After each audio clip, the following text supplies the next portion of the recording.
কি ব্যাপার, আজ সকলে এসে গেল, শুধু মন্ত্রীর দেখা নেই কেন? আমি তো আজ মন্ত্রী মশাইকে ওই বাজারে আড়তদারদের সঙ্গে কথা বলতে দেখেছি। মন্ত্রী আড়তদারদের সঙ্গে কি কথা বলছিল? সেটা তো বলতে পারবো না মহারাজ, আমাকে দেখেই তো সরে গেল। তার মানে সন্দেহজনক কিছু হবে বলে মনে হচ্ছে। আহ গোপাল, তোমার মনটা না দিন দিন কেমন সন্দেহ বাতিক হয়ে যাচ্ছে। আমি সন্দেহবাতিক মহারাজ, অনেক ঘা খেয়ে আপনার শিক্ষা না হলেও আমার কিন্তু হয়েছে। তাই মন্ত্রী মশাইয়ের চালচলনে ব্যাকাটেরা কিছু দেখলেই না মনের ভেতরটা কেমন কু গেয়ে ওঠে মহারাজ। তা তো গাইবেই। আসলে তুমি তো আমাকে দেখতে পারো না, তাই ওই যে কথায় আছে না, যারে দেখতে নারী তার চলন বাঁকা। মহারাজ, বাজারের আড়তদাররা আড়ত বাড়াতে চাইছে, তাই তাদের আরো কিছু জমি লাগবে, সেই নিয়েই তারা আমার সঙ্গে কথা বলছিল। আড়তদারেরা বাড়তি জমির জন্য মহারাজের কাছে না এসে মন্ত্রী মশাইয়ের সঙ্গে কথা বললো কেন? এটা খুব ভালো কথা মহারাজ। তাদের ব্যবসা বাড়লে রাজ্যের ভালো, আর আমাদের কোষাগারেও বাড়তি খাজনা আসবে। না না মহারাজ, বাড়তি খাজনা ওরা দিতে পারবে না। কেন বাড়তি খাজনা দিতে পারবে না কেন? না মানে এখন তো দিতে না পারলেও পরে ঠিক ওদের কাছ থেকে আদায় করে নেব। তা আড়তদাররা আড়ত বাড়াতে চাইছে কেন? আসলে এবছর তো প্রচুর ধান হয়েছে, সেই ফসল মজুত করে রাখতেই ওরা বাড়তি আড়ত তৈরি করতে চাইছে। ঠিক আছে, দিয়ে দেবো জমি, তবে শর্ত কিন্তু একটা। কি শর্ত মহারাজ? এবছর যখন অনেক ফসল হয়েছে তখন জিনিসপত্রের দাম বাড়ানো তো চলবেই না, উল্টে কমাতে হবে। খুব ভালো শর্ত মহারাজ, জিনিসপত্রের দাম কমে গেলে গরিব প্রজাদের খুব ভালো হবে। ভালো করাচ্ছি।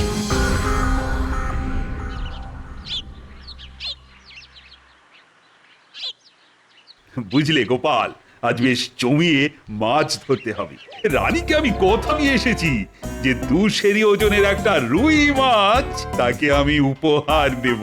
কোনো চিন্তা করবেন না মহারাজ, যা চার বানিয়ে এনেছি না, দেখবেন চারের গন্ধে পুকুরের সব মাছ একেবারে আমাদের বড়শির মুখে চলে আসবে।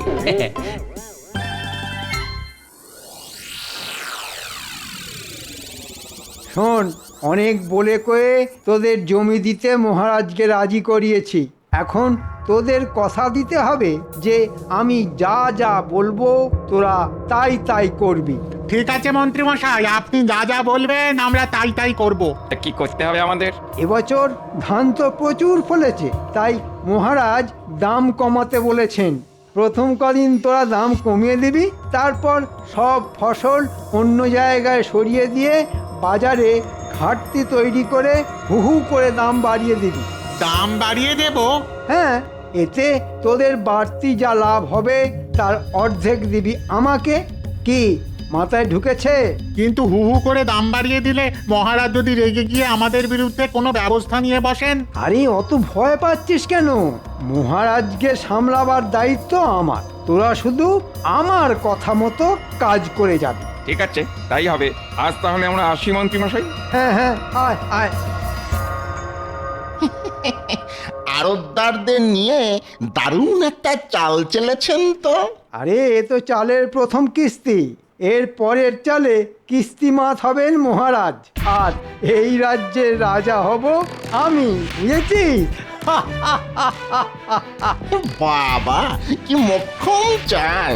চাল তো চাললেন, কিন্তু ওই হলে ফুটো হয়ে সব সব চাল আবার ওই ছড়িয়ে যাবে না তো? এই ঘটা, মুখ সামলে কথা বলবি।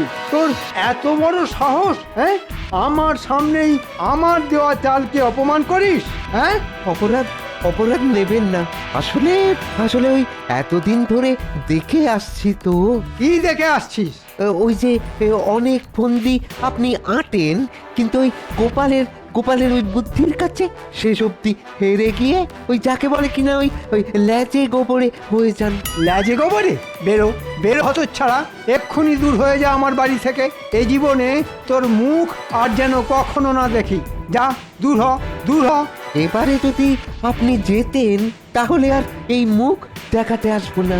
হ্যাঁ, তবে তবে আবার যদি ওই হারেন তাহলে এই শ্রীমুখ ঠিক দেখিয়ে যাব। হ্যাঁ, তবে রে। এই জন্যই বলে যার শিল যার নোড়া তারই ভাঙে দাঁতের গোড়া। একটা বেঈমান আমার খেয়ে আমারই পড়ে আজ আমারই সমালোচনা করছে। হ্যাঁ, কথাটা কিন্তু ঘটা মিথ্যে বলেনি, এই বরাবরই তো গোপাল। আরে রাখ তোর গোপাল।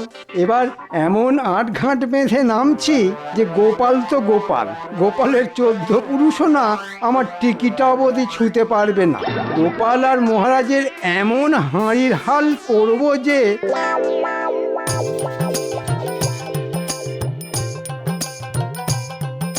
কি গো গোপাল, আধ ঘন্টার উপর তো হয়ে গেল, একটা মাছও তো ধরা পড়লো না। সবুর করুন মহারাজ, সবুর করুন। মাছ ধরার প্রথম কথাটাই হলো ধৈর্য। মহারাজ নড়ছে নড়ছে, টেনে ডুবোতে গেলেই মারুন হ্যাঁচকা টান। লেগেছে লেগেছে, মুখে বড়শি লেগেছে। এবার এবার এবার আস্তে আস্তে আস্তে আস্তে সাবধানে টেনে টেনে তুলুন। বাবা, আরে এই গোপাল, এই কত বড় বাবা, ওজন মনে হয় 200 থেকে বেশি হবে। কিরকম চার মেখেছি বলুন। মহারাজ আপনি মাছ ধরছেন, খুব ভালো খুব ভালো। বাহ বাহ বাবা বাহ বাবা, কত বড় মাছ! তা এখন এই কাগজে চট করে একটা স্বাক্ষর করে দিন তো। কিসের কাগজ? ওই যে আড়তদারদের সঙ্গে একটা চুক্তিপত্র। আড়তদারদের সঙ্গে চুক্তি? কেন, এতদিন তো যা হয়েছে সবই তো মুখের কথায়। না না মহারাজ, দিনকাল পাল্টে যাচ্ছে, মুখের কথায় এখন কি সব কিছু বিশ্বাস করা উচিত? তা কি লেখা আছে ওই চুক্তিপত্রে? ওই যে এখন খাজনা দিতে না পারলেও 1 বছর পর থেকে খাজনা দিতে হবে, আর জিনিসপত্রের দাম কমাতে হবে। এই কথা, ঠিক আছে, দাও, স্বাক্ষর করে দিচ্ছি।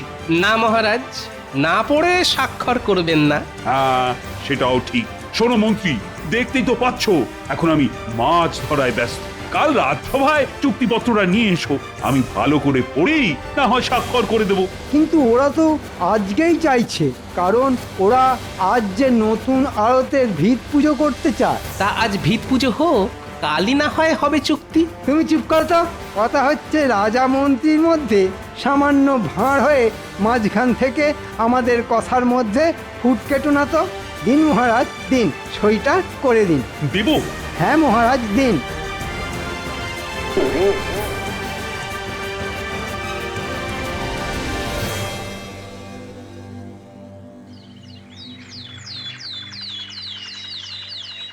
কি দিনকাল পড়লো রে দাদা, কদিনের মধ্যে জিনিসপত্রের দাম একবারে লাফিয়ে লাফিয়ে দ্বিগুণ হয়ে গেল। আর একটা জিনিস লক্ষ্য করেছো, খুচরো বিক্রেতাদের কাছে তেমন জিনিসপত্র নেই। ওরা বলেছিল আড়তদাররা নাকি সব জিনিস আড়তবন্দি করে ফেলেছে। আমাদের রাজ্যে এমন একজন ভালো মহারাজ থাকতেও এত অনাচার। শোনো, সকলকে জড়ো করো, আজই মহারাজের কাছে গিয়ে কথাটা তার কানে তুলতে হবে। ওই দেখো গোপাল দাদা আসছে। চলো গোপাল দাদাকে সব কথা বলি। গোপাল দাদা, বাজার যাচ্ছ বুঝি? হ্যাঁ, তা তোমাদের বাজার হয়ে গেছে বুঝি? আর বাজারে আগুন লেগে গেছে গো গোপাল দাদা, আগুন! সব জিনিস একেবারে অগ্নিমূল্য। তাই নাকি? চলো তো দেখি।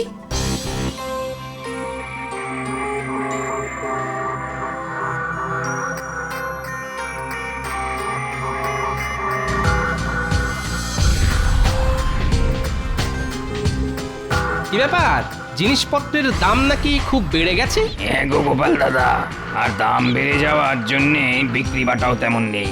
তা এবছর তো সব দিক দিয়েই ভালো ফলন হয়েছে, তাহলে দাম বাড়লো কেন? সেটা কি করে বলবো গোপাল দাদা, আসলে যতদূর শুনেছি তাতে আড়তদাররা সব জিনিস কিনে আড়তে মজুত করে ফেলেছে। সে কি? আর এর ফলে খুচরো বাজারে যোগান কম আর দাম দ্বিগুণ।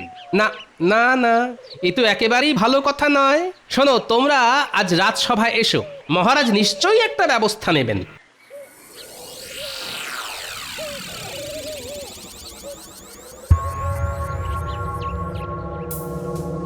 শুনেছি কোনো এক রাক্ষসীর প্রাণভোমরা ছিল একটা কৌটোর মধ্যে, আর মহারাজ কৃষ্ণচন্দ্রের প্রাণভোমরা আছে এই কাগজের মধ্যে।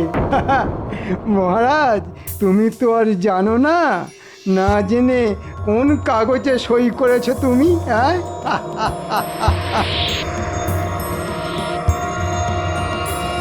কিছু একটা ব্যবস্থা নিন মহারাজ, নাহলে আমরা যেসব না খেতে পেয়ে মরে যাব। হ্যাঁ মহারাজ, না খেতে পেয়ে মরে যাব। আহা, কোনো চিন্তা করো না তো। সকালে গোপাল আমায় সব কথা বলতেই আমি আড়তদারদের ধরে আনার জন্য সেনাপতিকে পাঠিয়েছি। মহারাজ সব কটাকে এনেছি। আয়, শুনলাম তোমরা নাকি সব জিনিস আড়তে মজুত করে বাজারে একটা কৃত্রিম অভাব তৈরি করেছো, আর তাতেই নাকি জিনিসপত্রের দাম হু করে বেড়ে গেছে। এই জন্যেই কি আমি তোমাদের বিনা খাজনায় জমি দিয়েছি? কদিনের মধ্যেই চুক্তিপত্রের সব কথা ভুলে গেলে? জানো এর শাস্তি কি হতে পারে?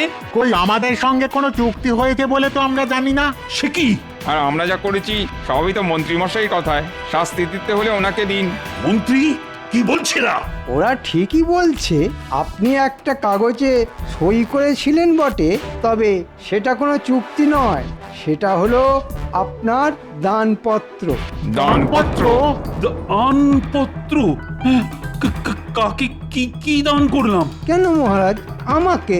আর দান করেছেন আপনার সিংহাসন। হ্যাঁ, তোমাকে আমি সিংহাসন দান করেছি? বিশ্বাস না হলে পড়ে দেখুন আপনার নিজের হাতের সই করা কাগজ।